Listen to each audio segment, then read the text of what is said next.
What's up, everybody? Welcome to Podcast Now. I'm Alex, and I'm joined by Tyler, and we are here, and we are back to talk about Pirates of the Caribbean, our Pirates of the Caribbean community series. This time, we're going to be talking about deleted scenes, all about them. Are they canon? What do they mean? Are they actually alternative scenes? What are our favorites? A big, huge discussion.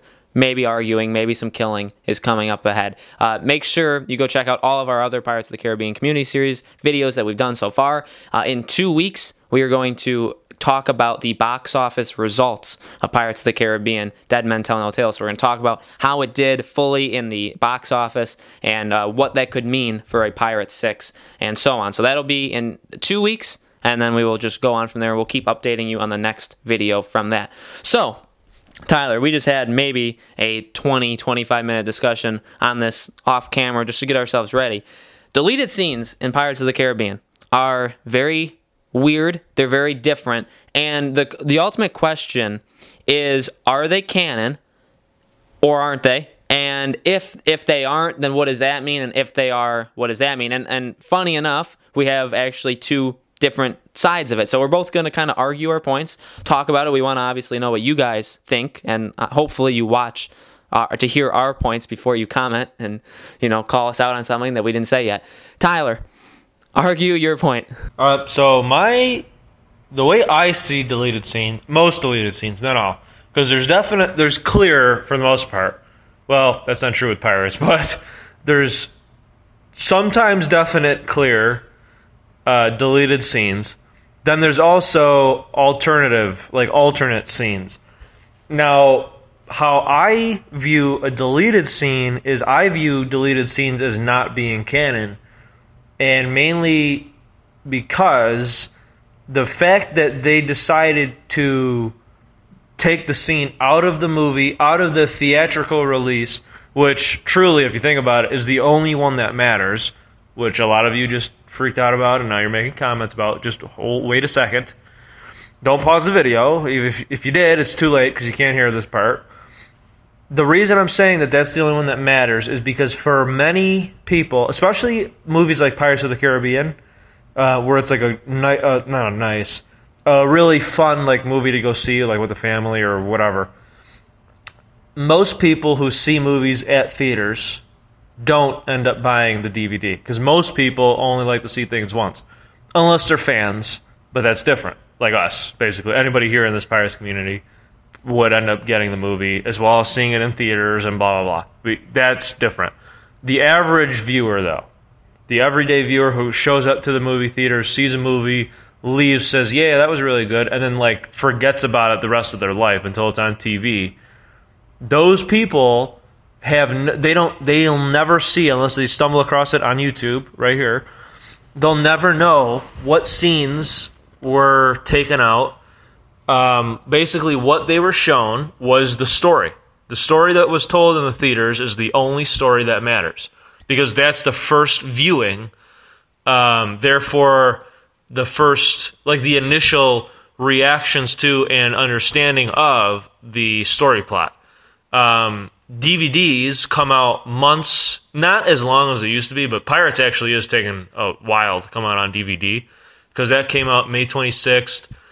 If we were to go by how usually it's been for, theatrical release to DVD release, it's usually around 3.5-4 months.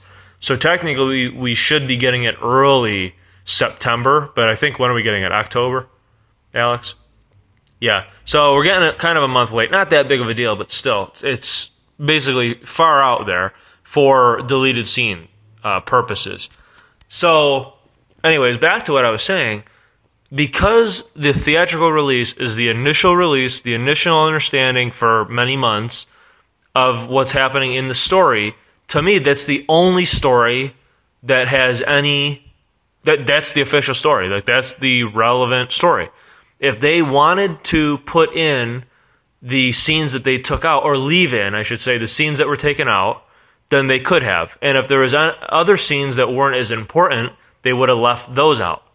The fact that the movie at the theater is the movie that they chose to go with, that tells me that the scenes that they took out, it was a decision, a collective decision among the higher ups that they did not want those scenes in the movies. Therefore, to me, that means that it should not be considered canon.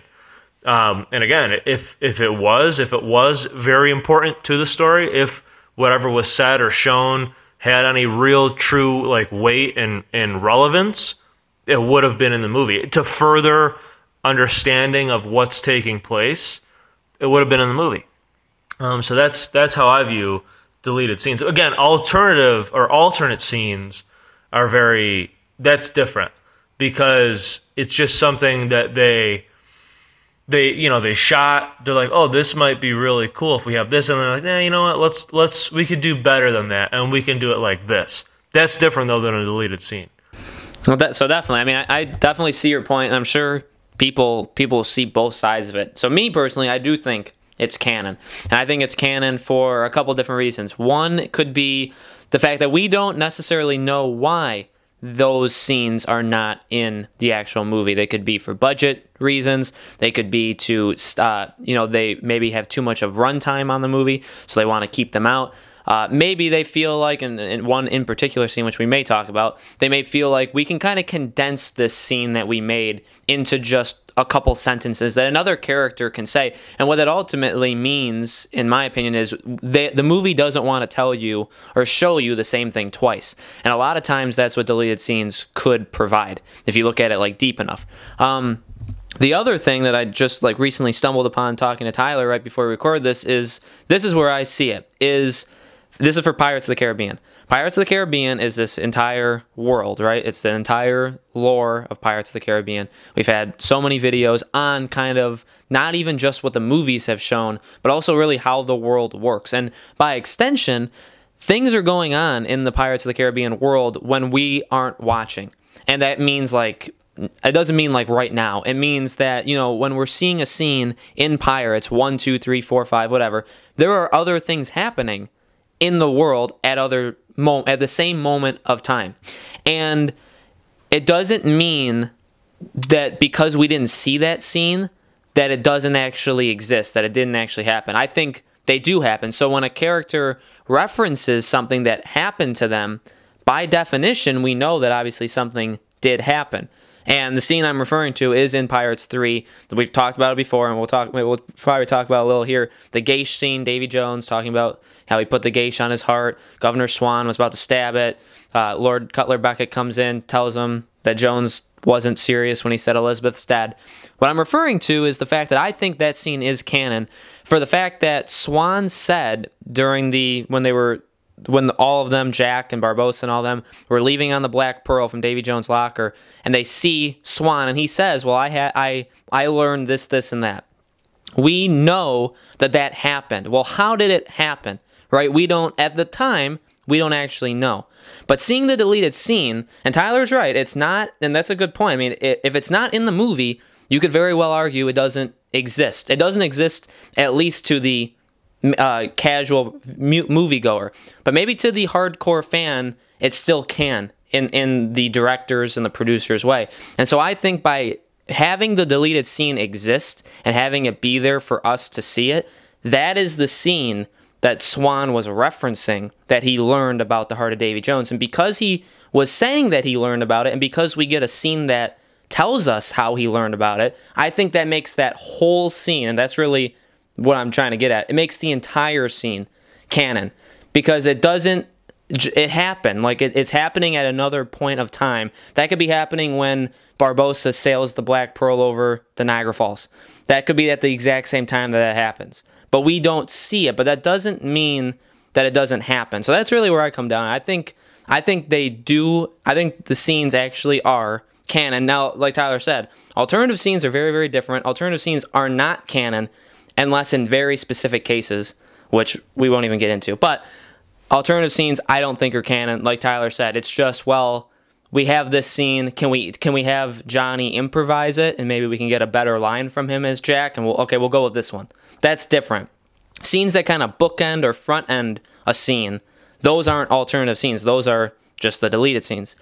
So now that we got that out of the way, Tyler, we were talking a little bit about one. I think it's fair to say we don't exactly love the deleted scenes in one. What are some of your maybe more favorite deleted scenes having seen all of them. And by the way, 4 has very, very little, just like the movie in terms of quality, has very, very little of anything in it. And very little deleted scenes. So we're mainly going to be talking about 1 through 3. It's actually tough. I don't like you said, I don't like any really from 1. Watching the deleted scenes from Curse of the Black Pearl, man, that looked like a subpar movie and like subpar acting. Where it was like it almost seemed like those were all like just first takes. I'm like, yeah, you know what? These scenes are shit. That's actually how it looks.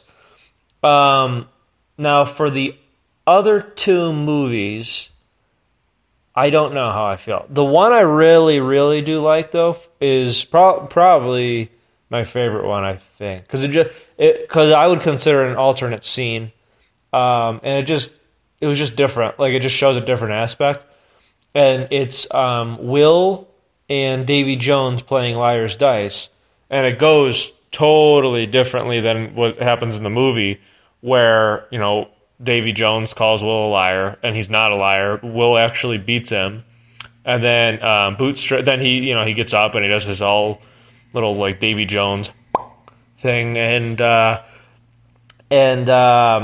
then Bootstrap gets right in Davy Jones' face, and he's like, "I'm a free man, Jones."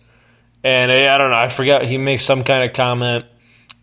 Jones starts to kind of go off, and then like I was watching, I'm like, oh wow, that's very different. And then Will wants a second round, and I'm like, what? So then like Bootstrap looks at him, and it's all like this other stuff. And then Davy Jones makes a comment like, you can't best the devil twice. And when he said that, to me, the reason that I actually love the scene, to me, I think the reason that they had that originally, I guarantee you that wasn't just an alternate scene. I pretty much can guarantee, I don't know for sure, maybe like John Swindle or somebody would know for sure. I can pretty much, though, in my own brain, guarantee to myself that is the original thing that was written in the script, because to me, that very much foreshadows that he, in a different form, can't beat Davy Jones. You can't beat the devil twice. Foreshadowing Will's death. That's actually how I saw that scene. So Will score 1 for Will in a freaking board game, or whatever you want to call it, or just Liar's Dice, just a little table game. But you're not gonna beat me a second time, and the second time though means death. That's how I saw it. So to me that was like foreshadowing, and that if that would have been the scene in the movie, because nobody obviously expected Will to die. No, we just didn't. Seeing that scene and having Davy Jones say that to him, I don't know if we would have been like, I don't know how our, because when you're watching a movie for the first time, you're paying attention to things, but sometimes you just don't pick up on something just because you're taking in so much, that even if Davy Jones would have said that, we would all have been like, I wonder what that's going to mean. And then we would have got it after he's dead, after Will gets killed by him. So I think that would have been definitely an interesting, I prefer that scene over the scene that we got in the movie. Not that the scene that we got in the movie is a bad one, because that's equally as good. I just like the foreshadowing by Davy Jones. I like that scene too a lot. I also told you I like it because we get to see his hand. You see his hand a lot. We only really see his crab hand for a lot of times in the movie, but he does obviously. The other hand is mainly a real hand. It just has his pointer finger is a tentacle. So it was cool to actually see that because he kind of drops the dice on with his finger there. That's a good scene for sure. I like what they did with the sword fighting scene. It was different. I don't like what I told Tyler. I don't like when they slowed down the pace. Twice. The first one was okay when Jack was like, if you mistrust me, like just trust the person you mistrust the least or whatever. Like that whole thing. That was funny because that kind of went into, I feel like that was the whole dishonest thing again. That's what that was. So that was fine. The second one where they were balancing the key with their swords, that one slowed the pace way too low. But in terms of the actual battle, when they had kind of like the horizontal shot from the water, that was pretty cool. None of those were actually the actors. You could kind of actually even see that. But like those were different kind of shots I liked. My favorite scene, I want to run through this with Tyler because I know we've talked about it a little bit before. I think hands down, I kind of forgot it until like 5 minutes ago, is the extended but very much canon scene at World's End with Jack and Beckett, where he talks about the slave trade. So I personally, that's easily I think that's my favorite scene. There's nothing flashy about it. It's really the full conversation that Jack and Beckett had, that the movie, for whatever reason, and I think that part was kind of politically reason too, with the whole slave trade thing. For whatever reason, they left that whole thing out. But I think personally that's my favorite. So even if it's not your favorite, Tyler, what do you think of that whole scene as a whole? Because I know I forced you to watch it. I like that scene because it does show you a different dynamic of Jack Sparrow. Not that, we see serious Jack and stuff, but that just shows basically who Jack is, like on the inside, like the true. That's another version of the true Jack. But I feel like that's the if you had to say, like, not crowning moment, but the biggest standout moment of true Jack, like just feeling it, that would be it. That's funny. It comes from a deleted scene, but we get a little bit of knowledge. Really, we get to hear, because that's the first time we really hear about Jack's backstory. We see the Sparrow tattoo a lot on him, and we see the P for pirate, but we don't know its origin other than we know that Beckett gave it to him. But that whole scene, explains it, that he worked for him. The Black Pearl was once the Wicked Wench. Beckett gave him that ship, then he destroyed that ship, and Pirates 5 paid homage to that too by making the ship in the flashback the Wicked Wench. So we get a lot of history in that scene, which is good, because I personally like that scene because it does explain a little bit about this universe that they don't have too much time to explain because they're doing other things. And like I said, Pirates 4, the deleted scenes weren't bad. There's 5 in existence though, whereas the other ones have 30. In 4, there's really only when they are going to talk about the mutiny, how it's going to happen tonight. They go throughout the whole ship, and what I do like about that scene is, it starts with Jack. Jack tells somebody that there's going to be the meeting, or be there, whatever he says. It's 2 words. Then that person tells another person, then they keep telling it, and then at the end of the scene, a person tells Jack. And it's obviously he knows because he's the one who started the whispers. So that part, that was funny. Showing the voodoo doll again with Angelica, how she says, I wonder if it works just because it works or because you believe it works. And then Jack says, or if it's because I want you to believe it works. That's an interesting line too, as to actually if the voodoo doll does work at all in Blackbeard's voodoo magic. But so actually, none of the deleted scenes in Pirates 5 are actually bad. I actually kind of would prefer them to be in the movie. It's just those ones definitely don't add any substance to the film, whatsoever.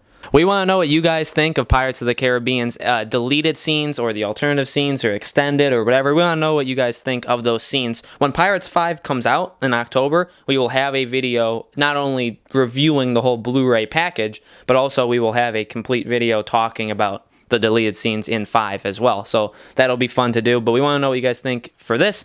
Leave in the comment section below. Make sure to subscribe to Podcast Now, our YouTube channel, for more content. Like and share this video. And again, 2 weeks, we are going to be talking about Pirates 5's box office results. How much money did it make? And what does that mean for Pirates 5? And what does it mean for a potential Pirates 6? And we will see you in the next video.